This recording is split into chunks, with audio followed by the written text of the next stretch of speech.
வணக்கங்க. நேத்து ஈவினிங் ஒரு 5 மணிக்கு ஒரு ஃபோன் கால் வந்ததுங்க.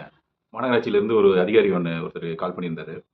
அவருக்கு வந்து நம்ம மாநகராட்சி விமர்சனம் பண்ணி போடுற வீடியோஸ் வந்து யாரோ ஃபார்வர்ட் பண்ணியிருந்திருக்காங்க. அது மெயினா வந்து சௌரிபாளையம் பீளமேடு பிரதான சாலைய வந்து செப்பனிடுறதுல ஏன் டிலே ஆயிட்டு இருக்கு அப்படின்னு எக்ஸ்ப்ளைன் பண்ணாருங்க. ஆல்ரெடி டெண்டர் விட்டுட்டோம். ஸோ இன்னும் கூடிய விரைவில அந்த சாலை அமைச்சிருவோம் அப்படின்ட்டு சொன்னாருங்க. ஸோ இது நம்மளுக்கு ஒரு சிறிய வெற்றி தாங்க.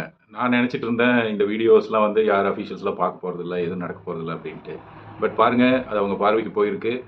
இத விட சிறப்பு என்னன்னா, அவங்க அத பார்த்துட்டு என்ன ரீச் பண்ணணும்னு ட்ரை பண்ணியிருக்காங்க. அவரு இந்த ஏரியால இருக்கிற ஒருத்தர் வந்து அவருக்கு நண்பருங்க அலுவலருக்கு.